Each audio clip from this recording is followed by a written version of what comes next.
प्रभु पूजा करना है हमें, आज प्रभु पूजा करना है हमें। चलो कलशों में जल लेते चले, प्रासुक और निर्मल लेते चले, थोड़ा चंदन घिस कर लेते चले, थोड़ी महकी केसर लेते चले, आज प्रभु पूजा करना है हमें। संत शिरोमणि आचार्य गुरु अक्षर विद्यासागर जी महाराज की जय। आचार्य उदार सागर जी महाराज की जय। परम पूज्य मुनि पुंग गुरुवार श्री सुधा सागर जी महाराज की जय। समस्त मुनि संघ की जय। 10 लक्षण पर्व चल रहे हैं। उत्तम क्षमा धर्म के बारे में हम संक्षेप में समझते हैं। कहते हैं कि क्षमा धर्म जो है वो क्रोध के अभाव से उत्पन्न होता है, लेकिन धर्म के 10 लक्षण बताए हैं, ये लक्षण 10 हैं। हार एक होता है, लेकिन उसमें मोती कई हो सकते हैं। बार बार लोग प्रश्न करते हैं कि ये पर्युषण पर्व क्या कहलाते हैं। तो आचार्यों ने परिभाषा दी है, परियासंपातात ऊष्यन्ते दहन्ते पाप कर्मणि यस्मिन् तत्पर्युषणम। मतलब चारों तरफ से आत्मा में रहने वाले जो हमारे कर्मों को तपाया जाए, खिराया जाए, जलाया जाए, उसका नाम है पर्युषण। कहते हैं 2 शब्द मिलते हैं शास्त्रों में, एक त्योहार और एक पर्व। त्योहार में खाने खिलाने की होड़ रहती है, फटाके फोड़े जाते हैं, दीप जलाए जाते हैं, पिकनिक मनाई जाती है, राखी बांधी जाती है।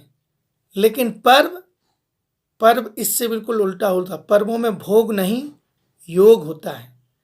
पर्व में पिकनिक नहीं, यात्रा होती है। रंग से नहीं, पाप को फोड़ते हैं। फटाके नहीं फोड़ते, पाप को फोड़ते हैं।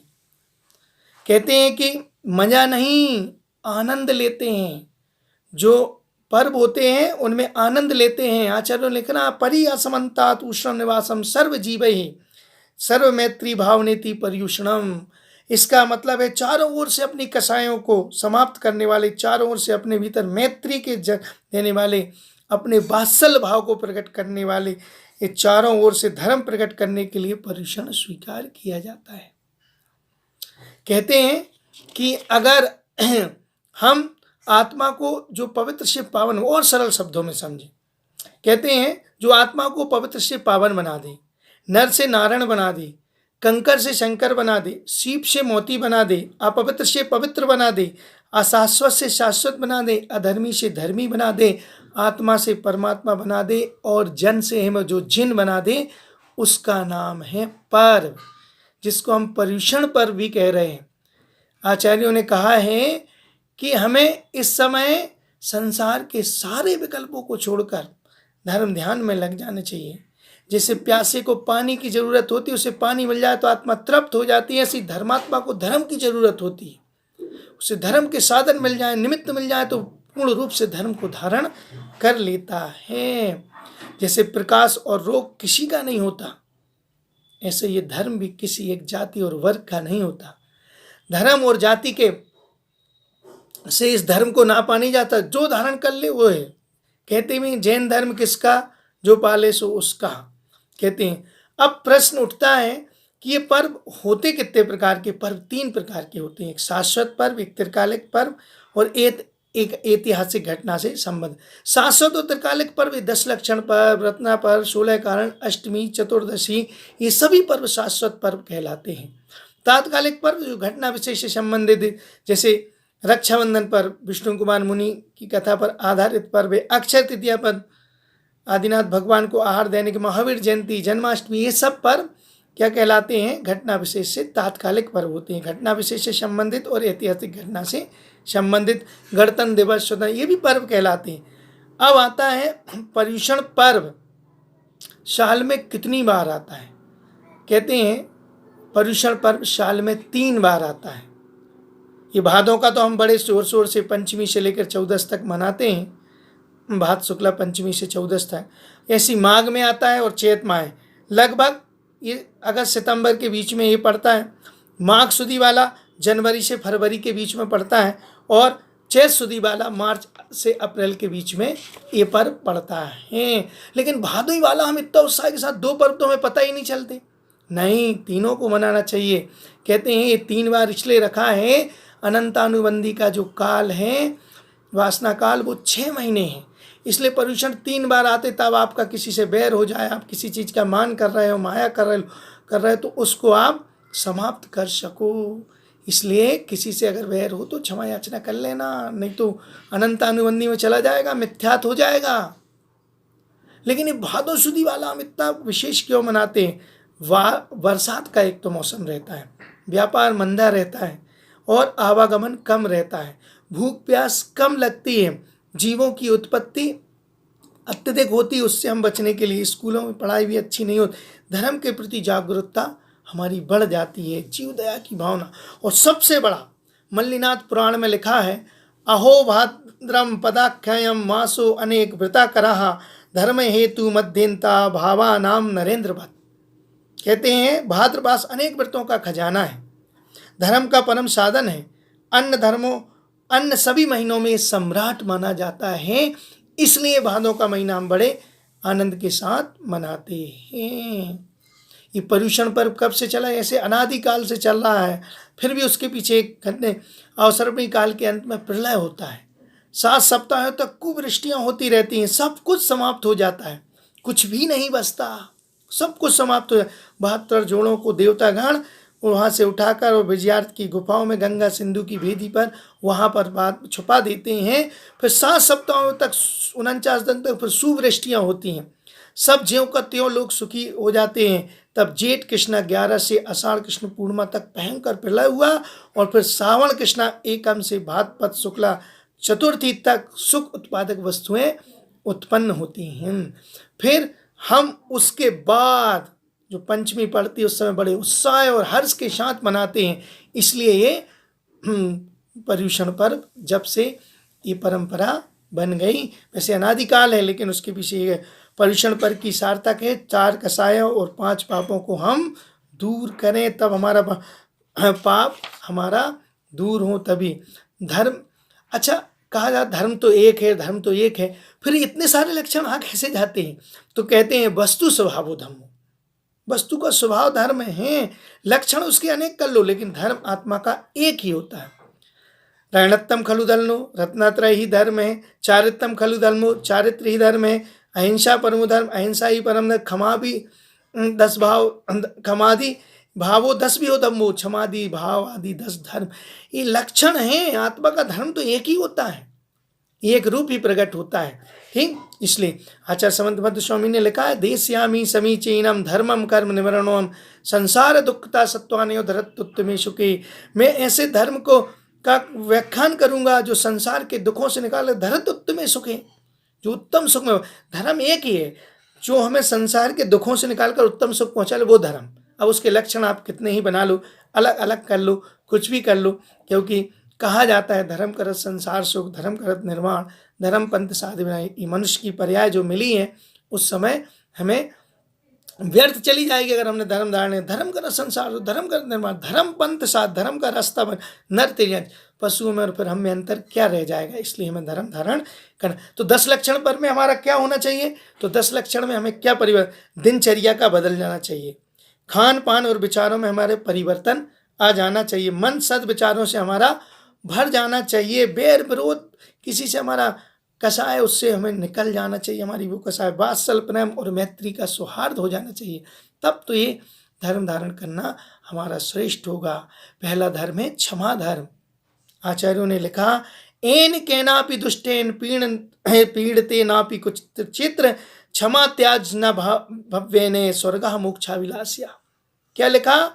स्वर्ग मोक्ष के अभिलाषी भव्य को, जिस किसी को भी दुष्ट के द्वारा कहीं पर भी पीड़ित किए जाने पर भी जो क्षमा को नहीं त्यागता, उसकी क्षमा धर्म होता है। उत्तम क्षमा मुनिराजों के लिए, आहा कैसे उपसर्ग हो रहे हैं, घोर क्या क्या उपद्रव हो रहे हैं। किसी सिगड़ी पर सिर पर सिगड़ी रख दी, किसी ने गरम आभूषण पहना दिए, किसी ने सिर काट लिया, कोई सिर नहीं काट, फिर भी अपने क्षमा, उनको उत्तम क्षमा धर्म होता है। कहते हैं और सामान्य रूप से अगर हम क्षमा धर्म को कहें तो हम कहते हैं क्षम्यते क्षमते व क्षमा, क्षमा किए जाने को और क्षमा करने, दोनों को क्षमा। ऐसा नहीं कि क्षमा किए जाने को अकेले धर्म, क्षमा करने को भी क्षमा धर्म कहते हैं और क्षमा मांगने को भी क्षमा धर्म कहते हैं। जमीन है, भवन तैयार हो सकता है, यदि जमीन नहीं है, जमीन में अगर नींव नहीं तो नींव, तो सबसे पहले क्षमा धर्म से हमारा धर्म की नींव, मकान बन रहा है धर्म का, तो हमारी नींव है क्षमा धर्म, उसको अपने जीवन में लाना चाहिए। कितने सारे उदाहरण हैं इस संसार में कि अगर आपने क्षमा धर्म धारण कर लिया तो आत्मा से परमात्मा आप जल्दी बन जाओ, और आपने क्षमा धारण नहीं किए तो आप संसार में भटकते रहोगे हो। क्योंकि क्रोध अंधा है, लंगड़ा है, बहला है, गूरा है, इसको जितनी बुरी से बुरी उपमा दी जाए वो है। और क्षमा हमारी आत्मा का स्वभाव है। जल को कितने गर्म कर लो, कितने विभाव में ले आओ उसको, लेकिन घंटे आध घंटे में वो ज्यों कहते हैं शीतल हो जाए। ऐसे हमारी आत्मा का स्वभाव है शीतलपना। हम क्षमा धर्म को हमारा स्वभाव है, इसलिए हम 24 घंटे क्षमा। लेकिन क्रोध आप कितनी देर, थोड़ी देर करो आप भौएं खिंच जाती हैं, लाल आंखें हो जाती हैं, ऐसा लगने लगता है कि क्या बोलते हैं कि सर ना फट जाए। ठीक इसलिए क्रोध का जो विभाव हमारी आत्मा में जो क्रोध है उसको छोड़ो। क्षमा धर्म, क्षमा, ये क्रोध आता क्यों है? तो आचरण इच्छा पूर्ति में बाधा होना, हमारी इच्छाएं नहीं हो रही तो हमें क्रोध आने लगेगा। उदाहरण के तौर पर समझें, एक सेठ जी थे और वो सेठ जी क्या कर रहे थे कि दुकान चला रहे थे। पथिक एक चलता चलता रास्ते से आ रहा था, बहुत गर्मी का मौसम था, उसके बच्चे को प्यास लगी। पिताजी प्यास लगी, बस बेटा थोड़ी दूर पर सेठ जी की दुकान है, मैं तुम्हें वहाँ पर। फिर बार बार बच्चा बोलता है, ऐसे करते करते वो सेठ जी के घर पहुँच जाते हैं। सेठ जी दुकान पर बिजी रहते हैं। सेठ जी से कहते हैं, सेठ जी बच्चे को प्यास लगी, जरा पानी दे दीजिए। अभी देता हूँ, आदमी नहीं है। फिर बच्चा थोड़ी देर बैठ जाता, फिर उसको बोलता, पिताजी मुझे प्यास लगी, सामने मटका रखा हुआ है, गिलास रखी, मुझे पानी क्यों नहीं दे रहे? फिर मांगते, सेठ जी बोले कहा ना आदमी नहीं है। इस प्रकार से 2-3 बार हुआ। बच्चा फिर रो के बोलता, पिताजी मुझे प्यास लगी है, पानी दे दो। तो वो फिर बोल के जा बोलता है, सेठ जी पानी दे दो बच्चे को। कहा ना आदमी नहीं है, कितनी बार क्या समझ में नहीं आता। तो उसने हाथ जोड़कर विनय से बोला उस युवक ने कि हे सेठ जी, कुछ देर के लिए आप ही आदमी बन जाइए। सोचने की बात है। इच्छा पूर्ति में बाधा। हमारी इच्छा थी कि हमें सेठ को, इस व्यक्ति को पानी ना दें, किसी नौकर से दिलवाएं, लेकिन उसने ऐसी बात कि हम अपने आप को आदमी नहीं मान रहे। इसलिए इच्छा पूर्ति में बांधना। हमें ठंडा पानी चाहिए था, थोड़ा गर्म आया, हमारा क्रोध भड़कने लगा। हमें हरा हरा चाहिए था, हरा पीला, और अगर हमको थाली में हरा पीला नहीं आया तो हम नीले पीले पड़ने लगे। इच्छा पूर्ति में बात। दूसरा, अपेक्षा की उपेक्षा। क्रोध क्यों आता? अपेक्षा की उपेक्षा कैसे? हमारा बच्चा 90% लाए, लेकिन लाया कितना? 65%। क्रोध आ गया, अपेक्षा की उपेक्षा। हम खुद उस क्लास में फेल हो गए थे, उस क्लास में हमारे 50% बने थे, लेकिन हमारी अपेक्षा, इसलिए अपेक्षा, इससे क्रोध होता है, मनचाह। तीसरा, शारीरिक अस्वस्थ। जब किसी का शरीर अस्वस्थ रहे तो उसको चिड़चिड़ापन आता है, क्रोध आता है। अगर क्या बोलते हैं, बंदर भीग जाओ, चिड़िया उपदेश दे कि नहीं ऐसा मत करो, ऐसा मत करो तुम, तो बच्चा बंदर एक तो भीग गया है, ठंड लग रही, कप रही, चिड़िया उसको, तो उसका घोंसला उखाड़ के फेंक देगा। और तीसरा, भोजन और मौसम के प्रभाव से भी क्रोध आता है। जैसा खाओ अन्न वैसा होवे मन। इसलिए अच्छा, हमें सात्विक भोजन करना चाहिए। और मौसम के प्रभाव से, मौसम भी अगर तीव्र है, गर्म है, तो हमें अपने आप क्रोध आने लगता है, इसलिए हमें इनसे बचना चाहिए। ठीक, कहते हैं कि क्रोध हमारी आत्मा का विभाव है। समझाने को तो बहुत सारी बातें हैं, लेकिन ये 2 प्रकार का जो क्रोध है, अंतरंग और बहिरंग क्रोध। अंतरंग क्रोध केवल अपने आप को आघात करता है, कर्म। अगर बहिरंग में प्रकट हो जाए तो दीपान मुनि का जैसे प्रकट हुआ तो पूरी द्वारका भस्म हो गई थी। तो हमें बाई चांस कभी आ जाए तो अंतरंग क्रोध, कम से कम अपने आप को देखो चैन की तरह, दूसरे को तो क्रोधित नहीं करता है। तू मैं में भी क्रोध होता है। अपने अहम को त्यागें, क्रोध को त्यागें, अपने जीवन में ले आओ, क्योंकि लिखा है पूजा कोटि समम स्तोत्रम, स्तोत्रम कोटि समः जपम, जपः कोटि समम ध्यानम, ध्यानम कोटि समम जपः। मतलब करोड़ पूजा करो चाहे एक स्तोत्र पढ़ लो बराबर है, करोड़ स्तोत्र पढ़ो चाहे एक जाप दे लो बराबर है। कहते हैं करोड़ जाप दे लो लेकिन एक बार ध्यान कर लो बराबर है, और करोड़ बार ध्यान कर लो लेकिन एक बार किसी को दिल से क्षमा कर दो, अपनी आत्मा के क्रोध को त्याग दो, तो नियम से कहते हैं हमें उतना गुना पुण्य लगता है। इसलिए हमें अपने आत्मा के स्वभाव को अपने जीवन में लाना चाहिए, जो अपने इसको हमें लेने कहीं नहीं जाना है।